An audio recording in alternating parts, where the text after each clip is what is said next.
From the KIRO Radio newsroom in Seattle, I'm Dave Ross, and these are the Ross Files.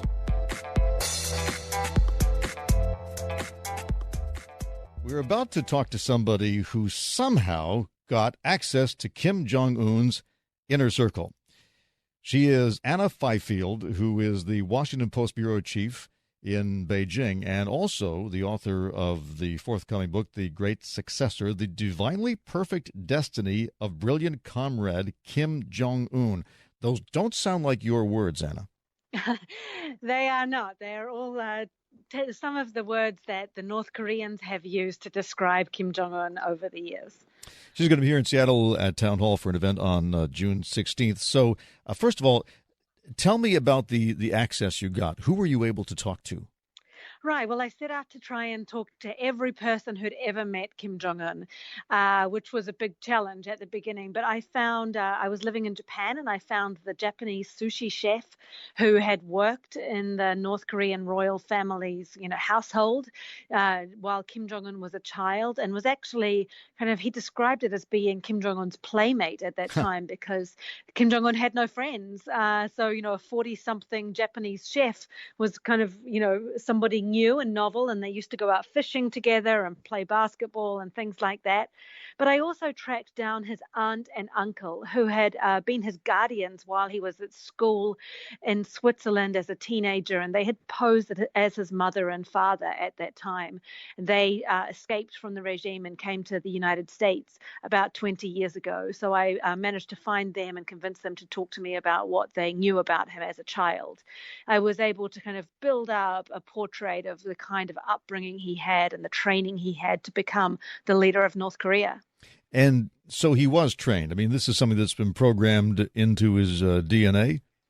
Yeah, so when he was 8 years old, he was given a little general's uniform complete with, brass buttons and epaulettes and things, and told that he was going to be his father's successor, the Great Successor. And so from that day onwards, he really grew up with this in mind. And he did get some training. When he went to college, he went to the North Korean equivalent of West Point, the Kim Il-sung Military Academy in North Korea. He was really groomed for this role his whole life. So I'm curious, he's known to be ruthless in that if somebody rubs him the wrong way, he just has them killed, apparently. You teach that to an 8-year-old? Yeah, I mean, he's growing up in that system. That's what his father did and his grandfather did before him. And I think in their situation, they probably try to justify it to themselves and say, this is what is required to keep our family in power. We have to rule through fear and through favor. So the favor part is quite easy, but the fear is really the way that he keeps the regime together and keeps the people from rising up against him. There's this incredibly severe and brutal system of repression in North Korea that keeps everybody afraid. Is there any part of the training that teaches him that one way to keep the people from rising up is to make them happy? No, that's not part of the training. That is something he is turning to a little bit now. He is trying to grow the economy and to give people a sense that their lives are getting better under him. But he's doing that very much his way and without letting up at all on the repression or any of the police state side of things, because he knows that if the information were to flow in and people were to find out that, hey, maybe this person is not the best person to lead our country, that would be the end of his regime.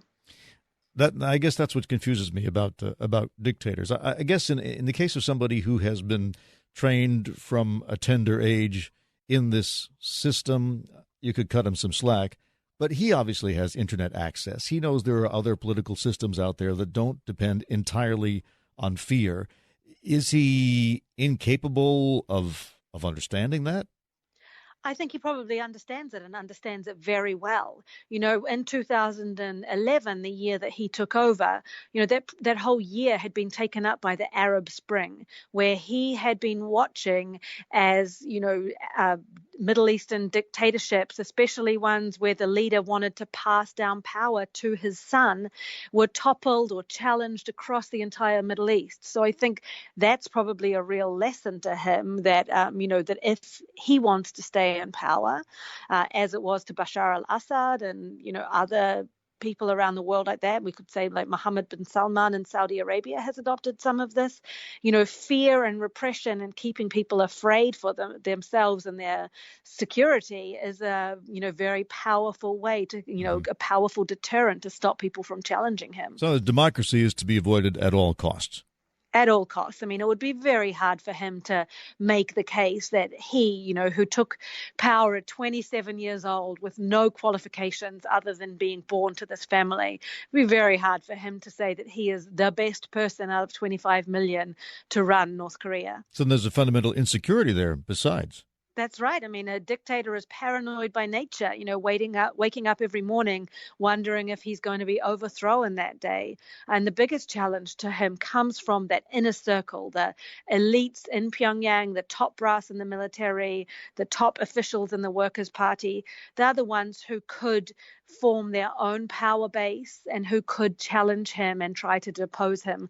They are the ones that he has to keep on their toes all the time, like constantly fearing that they could be purged or even executed, as has happened in other situations. But that means there's no way he will ever give up nuclear weapons, doesn't it? Yeah, there's no way he's ever going to give up nuclear weapons. I think, it's fanciful to think that he ever would, because he needs those for his security, to fend off the United States and to, have this very credible nuclear option that he could use if he was attacked. But also he needs that to show strength within North Korea, and especially, I think, to show the people in the military there that they have a strong military and that their power has been getting stronger under him. So yeah, they are his security. He's not giving up those weapons. Well, then what are we negotiating over here? Yeah, well, I mean, it depends on what we are negotiating for, right? If the goal is complete denuclearization, I think that is fanciful, but maybe there's a midway step along the way that we can all live with. Maybe he can be convinced just to keep them under lock and key and to not actually use them. I mean, that was kind of unconscionable in the United States right now, but that's something that maybe China could live with and that people could get around, like other nuclear states that do not use their nuclear weapons. I mean, that is basically what Kim Jong Un wants. He's been trying to prove through this diplomacy and everything he's been doing in the last year that he is a responsible leader of a nuclear armed state, just like France or Israel or India, for that matter. Huh. But I'm guessing you think he is not. I mean, do you think he's crazy? Would he misjudge and actually fire off one of those things? I do not think he's crazy. And the proof of that is the fact that he's still in power 7.5 years in. The odds were really stacked against him. He had, none of the kind of propaganda and the mythology around him. He was only 27 years old in this regime that prizes seniority and age. So the fact that he's managed to survive and to get rid of any rivals shows that he has been very calculating and ruthless through the path of his leadership. So I think, he is not going anywhere quickly. But I think that he had some trouble during 2017 and the advisors around him had some trouble kind of interpreting what President Trump was meaning when he was talking about fire and fury and calling him a nut job and things, because this is not something that the North Koreans had ever experienced before, and they didn't quite know how to interpret President Trump. I think they've wised up quite a lot since then and have learned how to kind of play him in a way. To play him? So you think they are playing him? Yeah, I mean, I think they have been playing him in terms of, some of the flattery that we've seen coming from Kim Jong Un, the love letters, as President Trump has described them. It taps into, what Trump wants to hear. Trump has. Well, do you think Trump really buys that? I mean, Trump must have been briefed by his intelligence people on what you know about his background, the fact that this guy's been indoctrinated in ruthlessness and that he's never going to give up those nuclear weapons unless we actually destroy them. So, I mean, do you think Trump believes those suck-up letters? I think President Trump loves flattery, and I think he believes in his skills as a negotiator. negotiator. I think he does believe that if he can, he is the one who can seal a deal with these people. I mean, I don't think that's actually going to happen, but I do think it has worked with President Trump. I mean, even the fact that the North Koreans didn't just send him a letter, but they sent him this like comical, extra big letter so that he could stand there in the Oval Office with Kim Jong Un's emissary and say, "Look at this huge letter I got." So I'm trying to figure out then if this is so. Is this good? I mean, does the Trump approach of mutual flattery? I mean, if I know a lot of people hate it, but if it achieves the goal of keeping this guy from firing off his weapons, that would be a good thing, right? Yeah, I mean, it's certainly very unconventional. And from both sides, President Trump is an unconventional American president, but Kim Jong Un is very different from his father when it comes to leading North Korea as well. So I think the fact that these two have developed some kind of rapport and the fact that they both still really want this diplomatic process. I mean, both sides are making very positive noises about continuing talks, though it's not quite clear how they'll get there. So I think that they do both have an investment in this and that maybe they can somehow make some progress on this age-old problem, because I mean the simple fact is that the traditional way of dealing with North Korea has not worked. Like North Korea has not responded to sanctions and threats and has not stuck to any deals in the past. So maybe it is time to be unconventional and think outside the box when it comes to North Korea.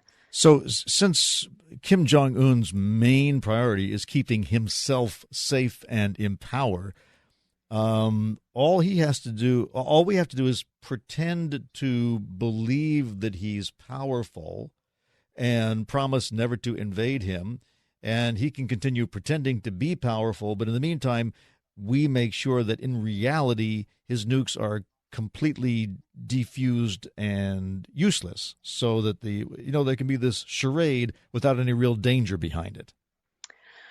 I mean, you could say charade, but also maybe it's possible that things would change through the course of this process. You know, a lot of things we've seen over the past couple of years have been very unpredictable. But maybe if there was more engagement with North Korea instead of just isolating them, then maybe we could bring about some change in North Korea. Like maybe if there was more freedom and economic investment, if there were foreign investors going into North Korea, maybe that would encourage North Koreans to make some change for themselves. Or do they really have the power to do that? I mean, if democracy is the worst case scenario for him, what would motivate him to allow any change unless there was, I mean, I assume at some point North Koreans could become so desperate and hungry that they have nothing to lose and just rise up and revolt. But short of that, what would change his mind? There is now much more private enterprise and kind of homegrown entrepreneurs in North Korea, and people who are fending for themselves, earning their own living, independent of the state and feeding themselves independent of the state, which is a really big change from how North Korea had been run for the previous decades. So this has given people more of their own agency, and I think we should be encouraging this. And certainly China is encouraging this. China wants to continue edging Kim Jong Un down to the way of economic reform and opening up even slightly. So, I mean, who knows what might happen along that process? But I think that is very much the direction in which we should be heading. What about tourism? I mean, I've been to Iran and to Cuba. I'd be very interested in visiting North Korea, but I don't know if I trust them. I'm worried that they gin up some reason to arrest me as a hostage or something. I mean, would you advise traveling or trying to travel to North Korea? Well, I mean, as somebody who has traveled there a lot of times, I find it fascinating and think it is the kind of place it's interesting to see. But I've always been there as a journalist and not on an American passport, so I'm in a different situation.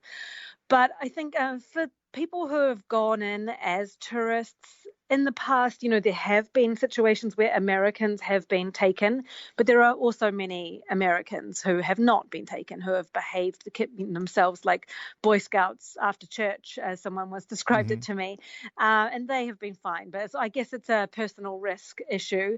Having said that, the US government does not allow Americans to travel to North Korea at the moment. You have to apply for special permission if you have an American passport, and that is not being granted for tourism. So it's kind of not an issue for Americans at this stage. How did Dennis Rodman get in? Yeah, Dennis Rodman hasn't been since these changes were instituted. So these new restrictions were brought in after Otto Warmbier, the Ohio student, was taken in North Korea. So Dennis Rodman predates that. So Anna, just your gut feeling, does this end well or does it end badly? Well, it depends on who it's for. I mean, at the moment, there is no sign that Kim Jong Un is anything but in complete control of North Korea, that he seems very confident. He seems to have consolidated his leadership. So for him, things are looking relatively good, I think. I mean, he doesn't seem to need to worry about his regime ending anytime soon, though these things are often unpredictable. But for the 25 million people of North Korea, obviously that's a bad thing. There is no relief in sight for them in terms of being freed from this very repressive, very controlling regime that, has an impact in every single aspect of their lives. So the prognosis for them is not so great right now. Does he understand that there is a line that no matter who is president, I'm pretty sure that American policy would be that once you have the ability to fuel a functioning nuclear weapon that could hit the continental United States, that it will be blown up on the launch pad? He does realize that there is a line, and he has been careful to, all of these missiles he was firing throughout 2017, he was very careful to shoot them straight up so they came straight down, that they were not going anywhere actually near American territory. That might be cold comfort, but it shows that he is calibrating his threats. And I think he's been doing that more recently as well. We've had a couple of rocket launches over the last few weeks, but they have been very much short range, not ballistic missiles. He is very careful in how he sends those messages because he knows, that if he misjudges, the cost for him could be very grave indeed.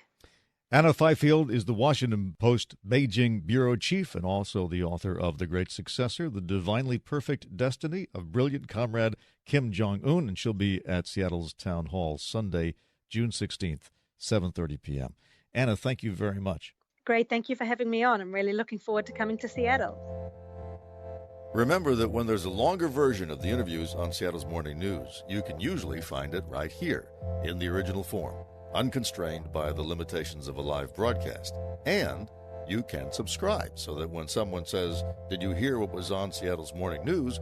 you can say, "Not only that, I heard the part that wasn't on Seattle's Morning News." So my advice is to subscribe. And then when we talk to an author, a politician, an entrepreneur, an artist, a scientist, a teacher, a journalist, a celebrity, you'll hear every word. I'm Dave Ross. Thanks for tuning in.